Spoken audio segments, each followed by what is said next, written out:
দেখেন গরুর পূজা কিভাবে শুরু হয় পৃথিবীতে প্রথম। মুসা আলাইহিস সালাম আল্লাহর সাথে সরাসরি কথা বলতেন। ওয়াকাল্লামাল্লাহু মুসা তাকলিমা। সুবহানাল্লাহ পড়েন, আওয়াজ তুলে সবাই বলেন সুবহানাল্লাহ। এখন বনি ইসরাইল হচ্ছে পৃথিবীর সবচেয়ে গোয়ার জাতি। তারা বলে, মুসা তুমি যে আল্লাহর সাথে কথা বলো আমরা তো দেখি না, তুমি যে কথা বলো আমরা তো শুনি না, তো কি করতে হবে? বনি ইসরাইল বলে, আমাদের মধ্য থেকে 70 জন নিয়ে যাইতে হবে তোর পাহাড়ে। ওরা আয়সা যদি কয় হয় আমরা শুনছি, তাহলে বিশ্বাস করব। কত বড় ডাকাত দেখছেন বনি ইসরাইল। এদের যে গোয়ার জাতি নাই, এত গোয়ার তুমি করেছে মুসা আলাইহিস সালামের সাথে। তুমি যে আল্লাহর সাথে কথা বলে আমরা তো দেখি, কি করব? 70 জন আমাদের বন্ধু বান্ধব যে যদি দেখে তারা বললে ওকে আস, 70 জন আস। 70 জন নিয়ে গেল। মুসা আলাইহিস সালাম হারুন আলাইহিস সালামকে খেলাফা দিয়ে গেলেন, আল্লাহ ওনাকে নবী বানালেন। মুসা আলাইহিস সালাম বললেন, হারুন খবরদার, বনি ইসরায়েলের মধ্যে তাওহীদের বাণী প্রচার করবা, ঐক্য ধরে রাখবা, বিচ্ছিন্ন হতে দিবা না। চলে গেছে। এইদিকে বনি ইসরায়েলের এক দুষ্ট লোক ছিল, নাম সামিরি। কি নাম? সামিরি। সে সবাইরে বলল তোমাদের স্বর্ণগুলো ফালাও। স্বর্ণগুলো ফেললো, বনি ইসরায়েলের স্বর্ণগুলোকে গলিয়ে সে একটা গরুর বাচ্চা বানালো। গোবৎস। কিসের বাচ্চা? দেখেন গরুর পূজা কিভাবে শুরু হয় পৃথিবীতে প্রথম। গোবৎস পূজা, গরুর বাচ্চার পূজা কিভাবে। সে স্বর্ণ গলি গরুর বাচ্চা করে, জিব্রাইল আলাইহিস সালাম যে জামিনে এসেছিলেন, ওই ফেরেশতার পায়ের নিচের একটু মাটি সে বুদ্ধি করে প্যাকেটে রেখে দিছিল। সে গরুর বাচ্চা বানায় স্বর্ণ দিয়ে গলিয়ে ওই মাটি এটার মধ্যে ঢুকাই দিছে বেলকি দেওয়ার জন্য। স্বর্ণ দিয়ে বানানো গোবৎস গরুর বাচ্চার গায়ে যখন সেই মাটি ছুঁড়ে দেয়া হলো, এখন বাছুরের ভেতর থেকে ভ্যাঁ ভ্যাঁ আওয়াজ আসতেছে। কি আসতেছে? সবাই তো অবাক। সামিরি বলে, আরে তোমরা যে 70 জন দিয়ে মুসা আলাইহিস সালামরে পাঠাইছো ওইদিকে, এত ঘুরতেছে, আল্লাহরে খুঁজে পায় না, আল্লাহ তো এটার ভিতরে ঢুকছে। নাউজুবিল্লাহ বলবেন না?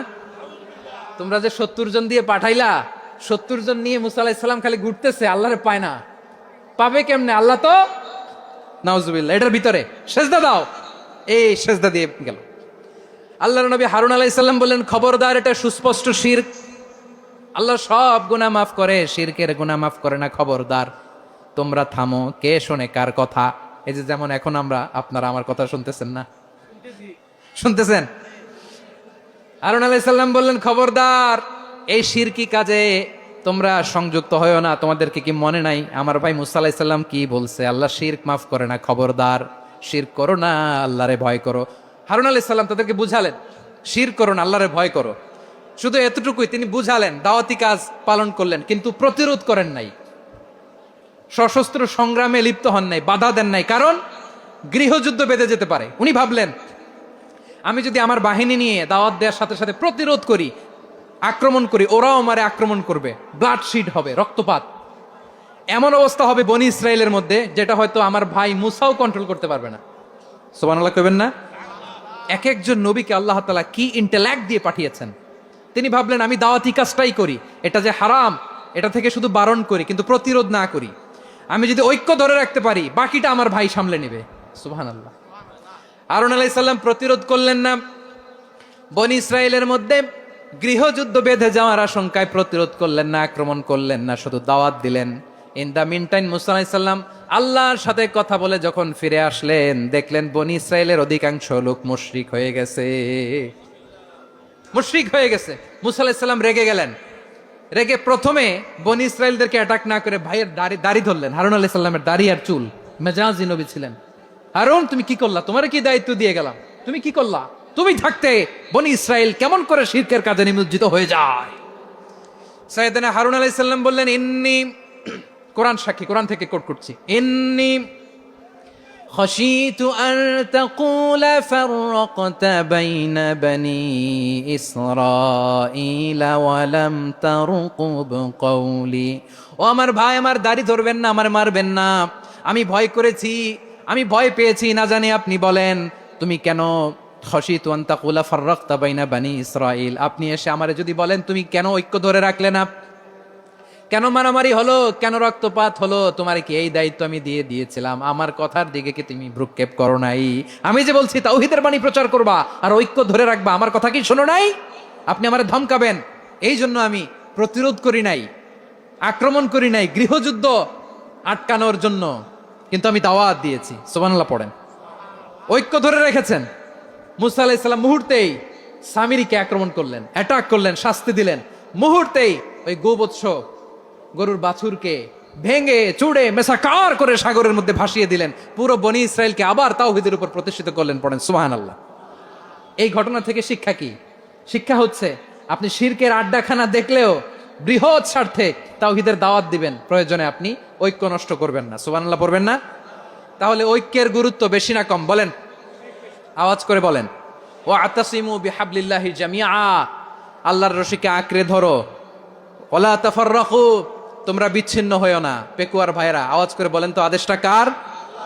এখন বলেন আমাদের ঐক্যবদ্ধ জীবনের দরকার আছে না নাই? এই যে ডক্টর মোহাম্মদ ইউনূস আমাদের লিডার, উনি যে আমাদেরকে জাতীয় ঐক্যের আহ্বান জানিয়েছে, ওনার আহ্বানে আমাদের সাড়া দেওয়ার দরকার আছে না নাই? রাজনীতিবিদদের যে ডাকছে খুশি লাগে নাই আপনার? আলেমদের ডাকছে খুশি লাগে নাই? আলহামদুলিল্লাহ বলবেন না?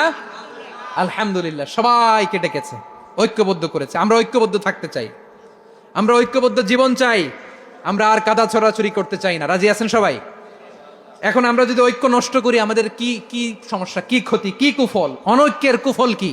কয়েকটা কুফলের কথা বলে শেষ করবো। প্রিয় ভাইরা, what are the drawbacks and disadvantages of division, social and political division in the society, ডিসইউনিটি।